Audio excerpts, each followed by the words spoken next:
Welcome to Nostalgy. We are your hosts. I'm Shelley. And I'm Jessica.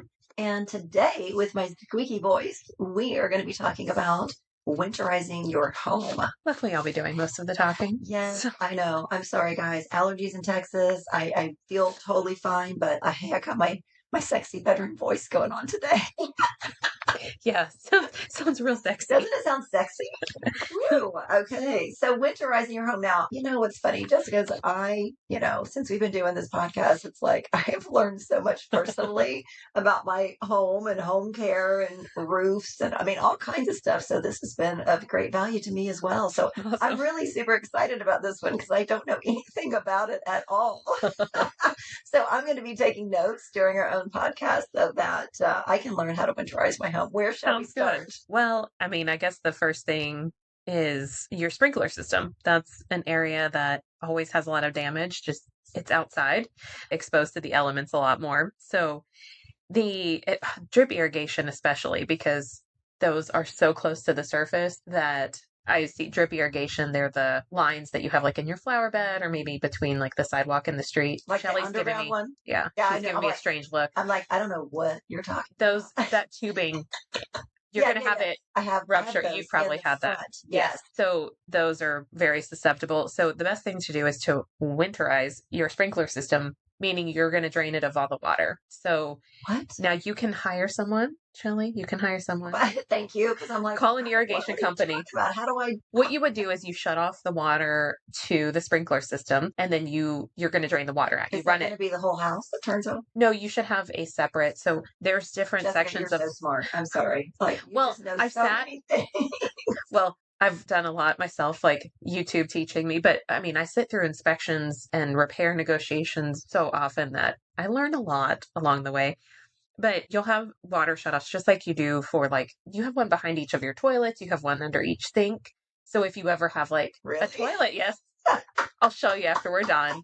You turn it to shut off the water. So like if you have one sink that's leaking, you can just shut that off and not shut off the water of the whole house. Now I will get to it because you do want to know where your whole house water shutoff is. But for the sprinkler system, you're shutting it off and you're draining all the water out. That way you don't have the water freezing in those hoses like your drip irrigation and causing it to rupture because water So how freezes. soon? Like you do that, I guess, obviously before it freezes. Before it freezes, once you get into the fall winter season where you're not watering anyway, everything's gone dormant, then you can shut it off at that point. The pipes outside your house, wrapping those, I mean, most of us know you get those covers at Home Depot, Lowe's, wherever, and cover your faucets. But yeah, draining the system, that way you can help to protect it. The parts with a sprinkler system, they're going to deteriorate. So those do need a lot of repair. We have to have pieces replaced every couple of years. But if you drain it, helps prevent some of the damage. Also from pipes bursting. Because I found so many of my neighbors' houses, the freeze we had last winter,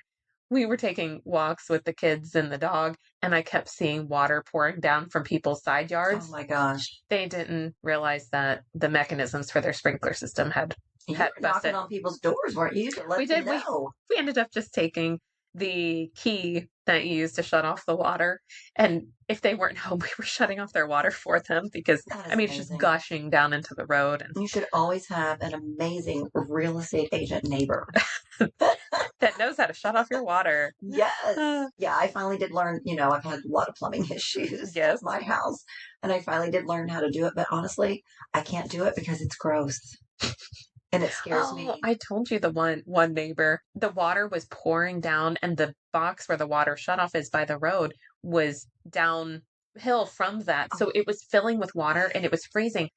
And I took my gloves off and I was sitting there trying to like scoop water with a cup she had. Gosh. Our hands were freezing and it was filling faster than we could empty it. So I had to stick my hand down Oh, in the water. what's in there?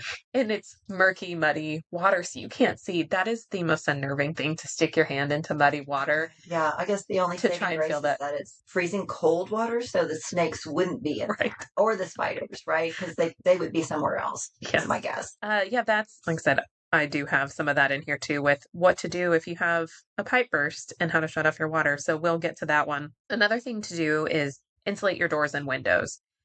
Of course, I mean, if you're planning in advance, you have some time and money, you can really put some effort into replacing windows or, redoing weather stripping on your doors. How do you know you need it?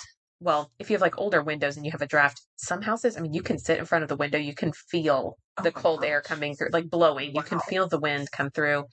Checking for seals and stuff. There are companies that can come out and do these tests to tell you where all your leaking Oh, like efficiency, energy. like home efficiency Yeah. tests. But I mean, you're going to spend some money on that, and new windows cost a lot of money. So I just, for, kind of on the budget, things that you can do to help save a little bit. There are like draft stoppers for doors, and it's just a strip that with adhesive that you put like on the bottom of the door.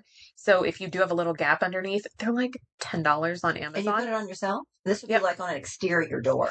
Yeah, so like I did one on my front door. We noticed there was a little bit of a gap and we had weather coming. And again, not time to redo everything or adjust doors or redo weather stripping, but this thing was like $9 on Amazon, and it's adhesive. It has a sticky side and you stick it to the bottom of the door and it has a rubber flap that comes down. Oh, nice. So it covered that. And it was amazing how much of a difference it made because we could feel air blowing on our feet if we stood in front of the Oh, door. gosh. Okay. And it completely did away with that. No.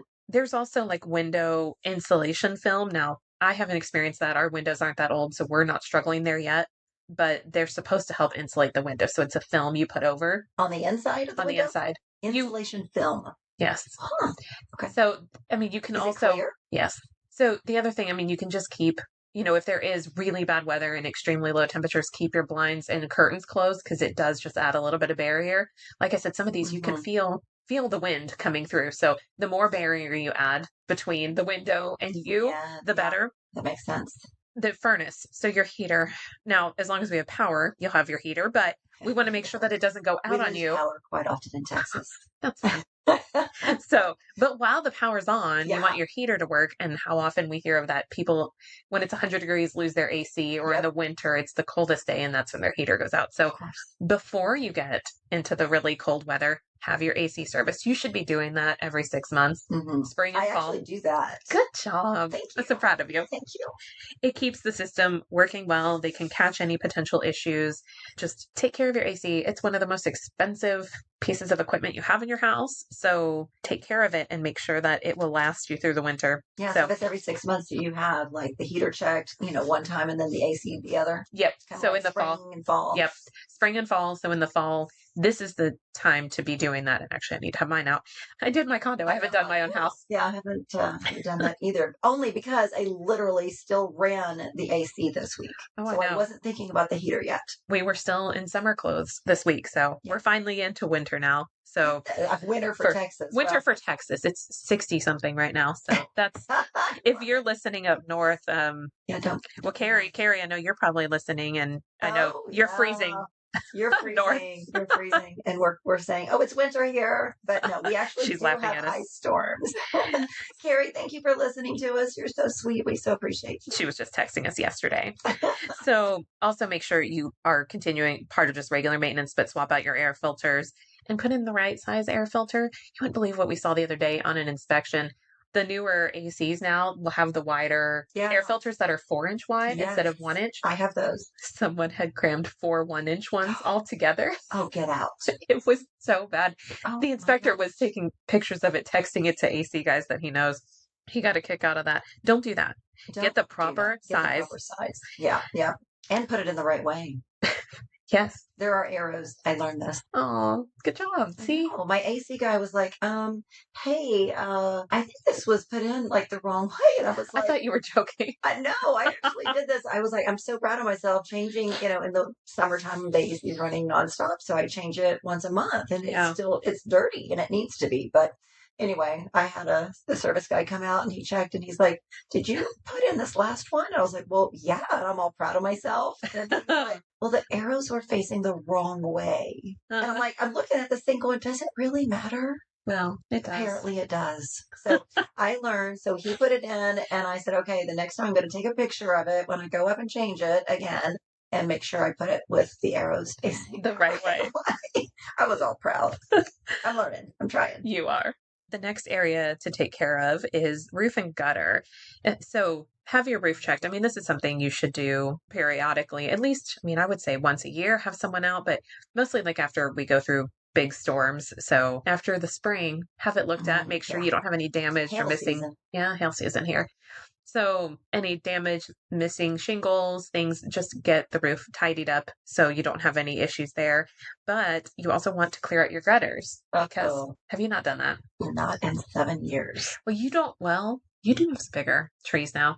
The issue is that if you have clogged gutters, if you have a lot of debris, the water won't drain out, then it'll freeze. So you'll have ice in your gutters. So apparently it just defrosted. I guess I should, are there gutter people for that? Like, who do you call for that? Roofers? You can get a handyman. I mean, if you have a roofer already coming out, you can see if they can do it. But usually they're not going to do the gutters. So there are the ones that clean up. You gutters? can, yeah, you even can this get tall. Like mine are 2 stories tall. They have ladders. Okay, good idea. Okay, thanks. Let's see. I told you, I'm always learning. Oh, trim back trees from the roof too, because especially if you do get any snow and ice. I'm trying to do that. I need to do that again next year. I can't reach them anymore. They're too tall. Yes. So you want to trim those back. As you know, we don't want branches touching the roof. That's you've had a lot of transactions that we already talked about insurance and trees. Yes. Oh, insurance. Yep. Yeah. They're just getting so particular now. Definitely, even for insurance reasons, not just like, your house and your roof. You want to make sure that the branches are trimmed back. Yeah, because they can deny your renewal or cancel your policy. It absolutely could. So for a lot of reasons, trim those branches back. We don't want any damage and we don't want you to lose your insurance. I mean, who are these builders in my neighborhood that put like a live oak like 3 feet from your house? I know. Do you know how often I have to drive those trimmed? I know. I've got lots of them. Well, plan them away from the house, please, because it's a lot of maintenance. Pipe insulation. So I did mention, covering the faucets outside the house, but be careful with the faucets inside. Any pipes that you have that are like sinks that back up to an exterior wall. So, if there is freezing temperatures, leave sinks dripping, open those cabinets. You could also insulate the pipes underneath. But just make sure you're thinking about those sinks and pipes that are against exterior walls. Chimney and fireplace, you want to, if you haven't done it in a while, schedule to have your chimney cleaned to make sure you don't have any buildup. Even for gas? You know what? Actually, I don't have gas. I would assume you still get some buildup, so I would assume you still need to. Well, if you. I don't have a real fireplace. So. You still have that cleaned? I don't know. Oh, we'll find out. We'll find out. We'll find out. So, you know what? Actually, okay, Google. It says, yes, you should have your gas fireplace chimney cleaned and inspected annually. Natural gas produces corrosive substances that can build up in the chimney flue. So, you do need to have it cleaned. I'm feeling like a loser and a slacker right now, because how do you remember all these things, Jessica? Is there a calendar? Like, what do you I send out reminders. You send out reminders? Can you do you not read my emails? Oh my gosh, I should read your emails. I don't. I think you're on there. I have no idea. I don't know if I am. I don't think I am. I don't think you're reminding me. Okay, I'll add you. I'll add you to my emails. So, I'm telling you what you should do. I haven't had my chimney cleaned in 10 years. Yes, they say every year, but I have not done it either. Okay, but it is something to make sure you don't have buildup and for safety. So you also want to check and seal the damper when you're not using it so you don't have air coming in. And before a freeze, we stock up on firewood. So if you have a wood burning fireplace, stock up on all the things, the water. Guys, not toilet paper. We don't need to take all the toilet paper. We don't. We've already experienced that. Have some bottled water, though. That's a good one to have in case of a power outage. I do have that. Yes. It's my stash of survival things. Yeah. Do you have a survival kit? I do. I have an orange backpack. I am ready to go. Oh, that's awesome. I'm proud of you. I bought that. It was on one of Oprah's favorite things. Oh, yeah? So many years ago. They're like, you got to have this survival pack. It was back during COVID time. Oh. Right? So I did. I have it. It's ready to go. But I realized there's a few things missing from it. I need a hairbrush and I need like a face wipe or something. And a toothbrush and toothpaste. So I'm going to add survival things. I don't know if you're trying to survive that you need a hairbrush. I can't do all that. No, I'm not surviving.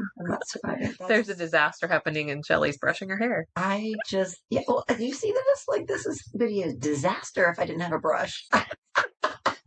That's part of my survival. That's part of yours. I can get with the face wipes though, because you feel gross. Yes. I got to be able to at least wipe my face off. Sorry. Yes. I'm still a human being and I have hygiene needs. Even if you're homeless. Even if I'm homeless in the mountains somewhere. Next thing to check is foundation. So, and this should be an ongoing thing, that walk the perimeter of your house and check the foundation. So the dirt level against the slab of your foundation, the dirt should be a few inches below the brick. So you do want to see some of the slab, but you only want to see like the smooth, pretty part of the slab. If you're seeing the rough part that it's supposed to be under the dirt, that means it's eroded. It's very common to have that type of erosion, especially if you don't have gutters. So what do? Fill in dirt. Get more dirt? You get more dirt and fill it in. If you have a big problem with it, adding some shrubbery or retaining wall to help prevent and gutters, like I said. But you want to make sure it's filled in, because what can happen, especially if it gets really low where you can see under the foundation, like it's starting to go underneath the slab. What's going to happen is you're going to get rain in there and then it'll freeze. And when it freezes, it expands. And then you have something expanding under the foundation, and it could cause foundation issues. So that sounds horrible. Okay. And it goes all year round, because yes, I mean, anytime you're getting that type of erosion, you can have issues regardless of the season. But in the winter, yes, it gets under there and it can freeze. So check for that, fill in any dirt, and then just preparing. So if we do have an upcoming storm where we're getting those warnings that there might be power outages or you might be stuck at home, of course, stock up on the necessities. Make sure you have batteries for your flashlights and gas for your generator, wood for your fireplace. But you also need to know what to do if you have a pipe burst, because that was the big thing in 2021 when we had Snowmageddon. Wow. Nobody was prepared. We weren't expecting to deal with what we did with the power outages. And so many people had a pipe burst and they didn't know what to do or did not have the tools. And I will admit I was one of them, because we did not have the tool that you need to shut off the water, and we had a pipe burst. But you learned. We were lucky because ours was in our garage, so only our garage had water damage. It wasn't in our whole house, but I mean, some people had it coming down the walls, and oh my gosh, it was so bad. So what is this special tool? So well, first, know where your shutoffs are. For some houses, you're only going to have, like for your whole house, water shutoff. Some houses, it's only down by the road. There will be a box and you need to find that. You take off metal thing on that's the metal. Is that the? Well, so it'll have a cover. I think it's plastic cover. I have two. I have the green round plastic one, which I know is water to the house, but also I don't know what's the one in the street. Well, in the median, like right there. Oh, I don't know. Oh, we can look at it. Okay. They should be labeled. But the water shutoff one, first you need like a tool to take the cover off. And I mean, you can use a screwdriver, but it's wonky and it's going to take you a little bit longer. So you have a tool that does two things. You need the tool to take the cover off, and then a tool to shut off the water. So we didn't have that. We had to borrow from a neighbor. So in the meantime, we have water flowing out of our house. So if it was inside our house, I can't imagine how terrifying that was for those of you that did experience that. Horrible. And I saw it with neighbors too, where the people who did have a tool, and that's why we have it now, and we help others. This tool? Are you going to tell us what this is? Yeah, I can put a link on our socials and in the show notes. You can get at Home Depot, you can get off Amazon, wherever. Okay. Any home supply store will have these, but know where that is, because again, like all year long, you don't need it. So get it out, have it ready, but then know how to act quickly in this situation. Because what you want to do if you see water anywhere, a pipe burst, you want to get out there and shut off the water as quick as possible. And then you want to drain any water from the system so that you're rerouting the water that's left, because you have water in the system still. How do you do that?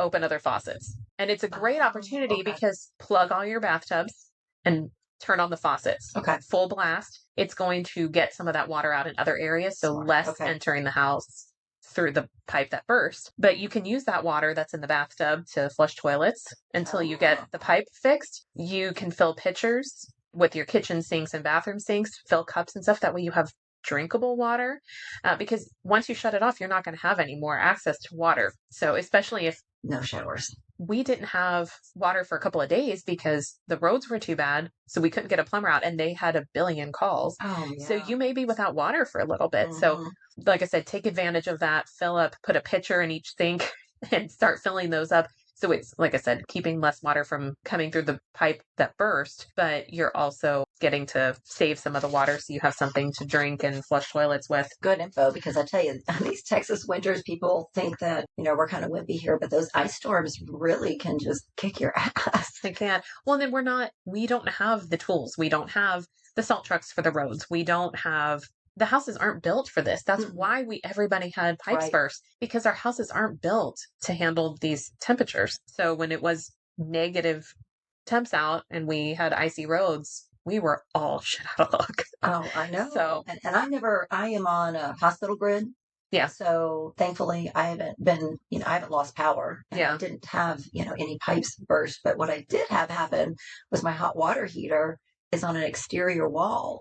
And so every single time I would lose hot water for days until it actually got warm enough outside to defrost it. So So they're for me, part of my prep is quickly take a shower before it freezes because I may not be able to have a hot shower for a few days. I know, gross. Sorry, but Well, I obviously didn't shower for a couple days with mine, but I think you need to have that looked at because, well, one thing, if you are going to put water heaters outside, talk to the builder or the plumber who's installing it about the location, because better to put it not like on the north side where it never gets sunlight and stuff. But they're supposed to have well, there is electricity. So even if you have a gas water heater, tankless water heater, there's an electrical component to it. So you do need electricity for it. So some people lost their water heaters because their power was out and then it froze. But your power's not going out. No, my power didn't go out. It was just the hot water tank froze. So unless... So I had water. It was just ice cold. So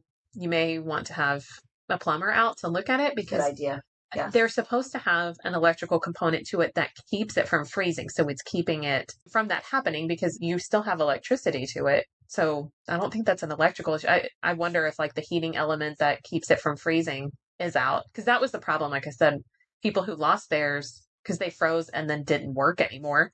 But it was because the electricity was out. So that component that keeps it from freezing was out. So I will definitely have that checked out because you know this, you live here, but we have been having these crazy ice storms regularly since 2021. So like everyone, it gets down to 0. Nobody thinks Texas gets very cold, but 0 degrees is like we don't leave the house. Can you imagine being up north? Like I have friends in Canada and these negative double-digit days on repeat. How do you even survive going outside? I don't know. I would die just walking in my car. You know that. Oh, I do too. But that's too much. But I don't want to live out there. Yeah. So go camping in freezing weather or something. Live outside. Right. So these are all great tips. Thank you, Jessica, for sharing your wealth of knowledge with us on all this stuff. Of course. I'm always learning stuff. So now I got a list of things to do. I don't know. They say the Farmer's Almanac for this year is saying that we shouldn't have a very severe winter. I hope. Is that because it's literally still summer, like a week ago? Yeah. It was, 2 days ago, 78, 79. It was almost 80 degrees. I had to turn on my air conditioner a week before Thanksgiving. Yeah. It's ridiculous. I know.